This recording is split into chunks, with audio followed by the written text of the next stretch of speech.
Week days are hectic. మాకే కాదు, అందరికీ. పొద్దున్నే లేవటం, బాక్సులు పెట్టుకోవటం, పిల్లల్ని స్కూల్కి పంపించటం, మనం హడావిడిగా ఆఫీస్కి వెళ్ళటం, తినక సాయంత్రం మళ్ళీ రిపీట్. ఇంటి పని, వంట పని, హోంవర్క్స్, కొంచెంసేపు టీవీ, ఫోన్ ఏదో చూడటం, పడుకోవటం.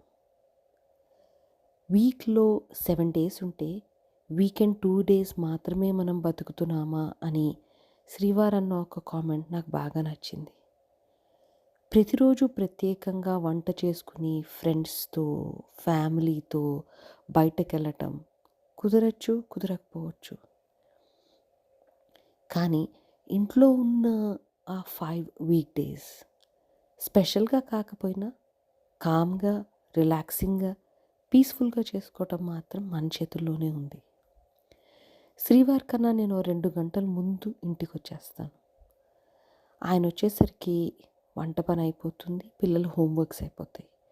ఇల్లు క్లీన్ చేసుకుని, ఇల్లు కొంచెం కామ్గా, పీస్ఫుల్గా ఇలా మంచి అరోమాతో సెంటెడ్ డిఫ్యూజర్స్ అవి యూజ్ చేసి, ఆయన ఇంటికి వచ్చి స్నానం చేసి, భోంచేసి, కొంచెం ఒక పాట పెట్టుకుని, ఒక గంట పిచ్చాపాటి మాట్లాడుకుని, మైండ్ ఎంత రిలాక్సింగ్గా ఉంటుందో, ఎంత కామ్గా ఉంటుందో, ఇంతకన్నా మనిషికి ఏం కావాలి.